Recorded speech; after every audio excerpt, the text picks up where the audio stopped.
ناظرین کی خدمت میں سلام و آداب. آپ دیکھ رہے ہیں وائس آف لداخ. آج بدھ ہے دسمبر کی 26 اور رجب کے 3 تاریخ.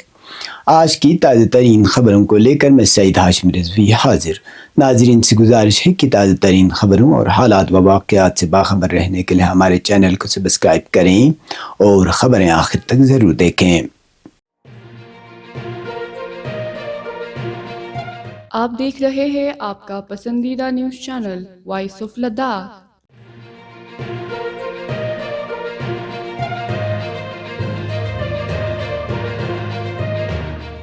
لیفٹیننٹ گورنر لداخ شری کویندر گپتا نے آج کرگل ہسپتال میں جدید ترین 3 ٹیسلائس MR مشین کا باضابطہ افتتاح کیا، جس کے ساتھ ہی خطے کے مریضوں کے لیے اعلیٰ معیار کی جدید تشخیصی سہولیت کا آغاز ہو گیا. افتتاحی تقریب سعید مہدی میموریل ہال کرگل میں منعقد ہوئی، جہاں لیفٹیننٹ گورنر نے کرگل کے عوام کو اس اہم طبی سہولت کی فراہمی پر مبارکباد دی. انہوں نے کہا کہ اس اقدام سے نہ صرف مقامی آبادی کو بہتر اور بروقت طبی تشخیص میسر آئے گی، بلکہ دور دراز اور سرحدی علاقوں میں رہنے والے شہریوں کو بھی معیاری تشخیصی خدمات حاصل ہو سکے گی.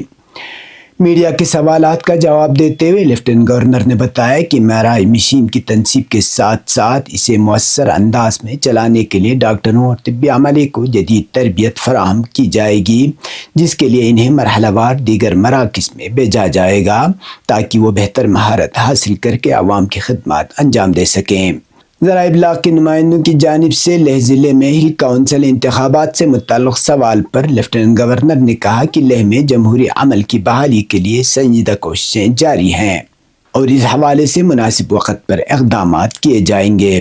تقریب میں چیئرمین اور چیف ایگزیکٹو کونسلر ڈاکٹر جعفر آخون، رکن پارلیمان محمد حنیفہ جان، چیف سیکرٹری ڈاکٹر پون کوتوال، سیکرٹری صحت سنجو کھیروار کے علاوہ یونین ٹیریٹری اور ضلع سطح کے متعدد اعلیٰ افسران، محکمہ صحت کے اہلکاران، ڈاکٹرز اور پیرا میڈیکل سٹاف نے شرکت کی. اس موقع پر خطاب کرتے ہوئے رکن پارلیمان محمد حنیفہ جان نے MRI مشین کی تنصیب کو خطے میں صحت کی بنیادی ڈھانچے کی مضبوطی کی جانب ایک اہم سنگ میل قرار دیا اور لداخ میں صحت اور تعلیم کے شعبوں میں مزید سرمایہ کاری اور اقدامات کی ضرورت پر زور دیا.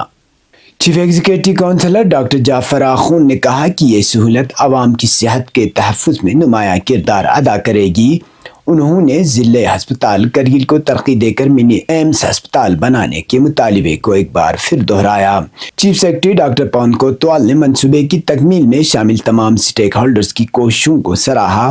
نئی MIR سروس کے آغاز سے ضلع ہسپتال کرگل کی تشخیصی صلاحیت میں نمایاں اضافہ متوقع ہے، جس سے پیچیدہ امراض کی بروقت اور درست تشخیص ممکن ہو سکے گی.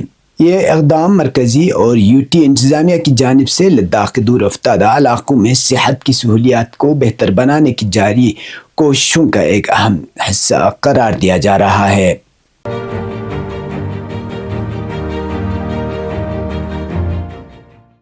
کرشی وگیان کیندر کرگل 2 کی جانب سے سانکو میں کسان سمان دیوس منایا گیا، جس میں بڑی تعداد میں کسانوں بالخصوص خواتین نے شرکت کی. شدید سردی کے باوجود پروگرام کامیابی سے منعقد ہوا. تقریب میں چودھری چرن سنگھ کی خدمات کو خراج عقیدت پیش کیا گیا اور زرعی شعبے کو درپیش موجودہ چیلنجز پر گفتگو ہوئی. اس موقع پر وکست بھارت گرام بل 2025 کے تحت کسانوں کو بااختیار بنانے اور موجودہ حالات سے ہم آہنگ نئے MG نریگا قانون کی ضرورت پر زور دیا گیا. ماہرین نے کہا کہ دیہی حالات میں تبدیلی کے پیش نظر MG نریگا میں جامع اصلاحات ناگزیر ہیں تاکہ یہ اسکیم حقیقی مستحقین کے لیے زیادہ مؤثر ثابت ہو سکے.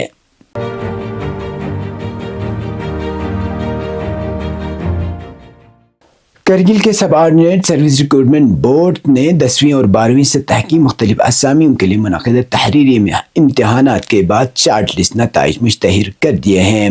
بورڈ کی جانب سے جاری نوٹس کے مطابق تمام شارٹ لسٹ امیدواروں کو ہدایت دی گئی ہے کہ وہ مقررہ تاریخ اور وقت پر ٹورسٹ فیسیلیٹیشن سینٹر کرگل میں بذات خود حاضر ہو کر دستاویزات کی جانچ کے عمل میں شریک ہوں.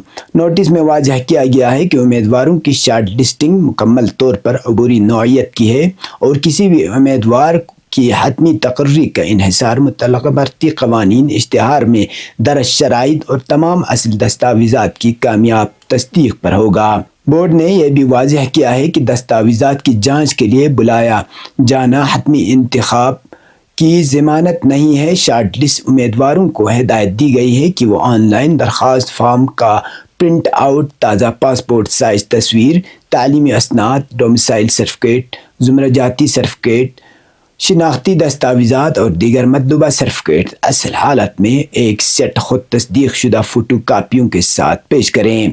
اسی طرح جن اسامیوں کے لیے اہلیت کم از کم 10ویں اور زیادہ سے زیادہ 12ویں جماعت مقرر کی گئی ہے، ایسے امیدواروں کو عدالتی مجسٹریٹ فرسٹ کلاس سے تصدیق شدہ حلف نامہ بھی جمع کرنا ہوگا، جس میں یہ تصدیق لازمی ہوگی کہ ان کی زیادہ سے زیادہ تعلیمی قابلیت 12ویں جماعت تک محدود ہے۔ بورڈ نے خبردار کیا ہے کہ مقررہ تاریخ پر دستاویزات کی جانچ میں عدم شرکت یا مطلوبہ اصل دستاویزات پیش نہ کرنے کی صورت میں امیدواروں کی امیدواری منسوخ کر دی جائے گی۔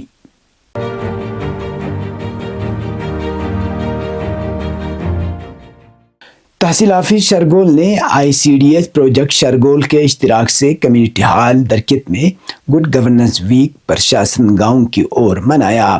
اس موقع پر نائب تحصیلدار شرگول محمد علی، CDPO فریدہ بانو، ICDS عملہ، پٹواری اسٹاف اور مقامی نمبردار موجود رہے، جبکہ بڑی تعداد میں مرد خواتین نے شرکت کی۔ تقریب میں ICDS کی مختلف اسکیموں جیسے supplementary nutrition program, pre school education اور بیٹی بچاؤ بیٹی پڑھاؤ کے بارے میں جانکاری دی گئی۔ اس دوران 2 PMMVY فارم بھی موقع پر رجسٹر کیے گئے۔ تحصیل آفس ٹیم نے موقع پر ہی ST سرٹیفکیٹس، انکم سرٹیفکیٹ اور اراضی میوٹیشن جیسے کئی زیر التوا معاملات حل کیے۔ پروگرام کا مقصد عوامی خدمات کو نچلی سطح تک مؤثر، شفاف اور بروقت پہنچانا تھا۔ اب پیش ہے قومی اور بین الاقوامی خبریں۔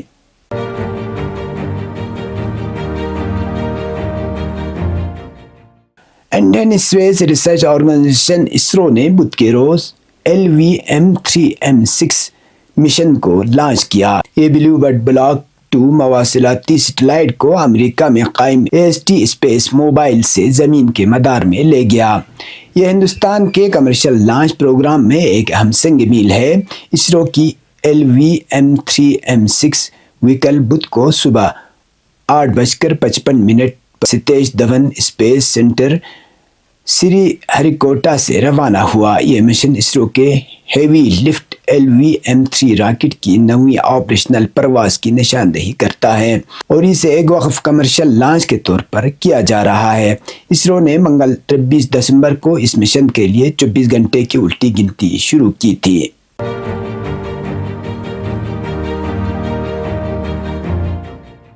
میڈیا ذرائع کی رپورٹوں کے مطابق منگل کی رات لیبیا کے فوجی سربراہ جنرل محمد علی احمد الحداد، 4 دیگر اعلیٰ افسران اور عملے کے 3 ارکان کے ساتھ ایک نجی طیارہ ترکیہ کے دارالحکومت انقرہ سے اڑان بھرنے کے بعد گر کر تباہ ہو گیا۔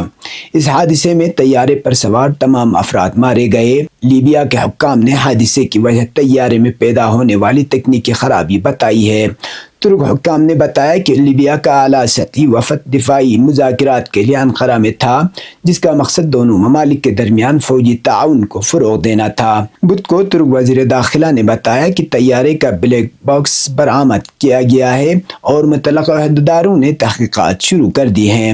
ان کا کہنا تھا کہ طیارے نے رات 8:30 بجے اڑان بھری اور 40 منٹ بعد اسے رابط منقطع ہو گیا۔ انہوں نے کہا کہ طیارے نے تمام مواصلات بند ہونے سے پہلے ہیمانا کے قریب ہنگامی لینڈنگ کا سگنل جاری کیا تھا۔ یہ تھی اب تک کی خبریں۔ اسی کے ساتھ مجھے اور میرے ساتھیوں کو دیجیے اجازت۔ اللہ حافظ۔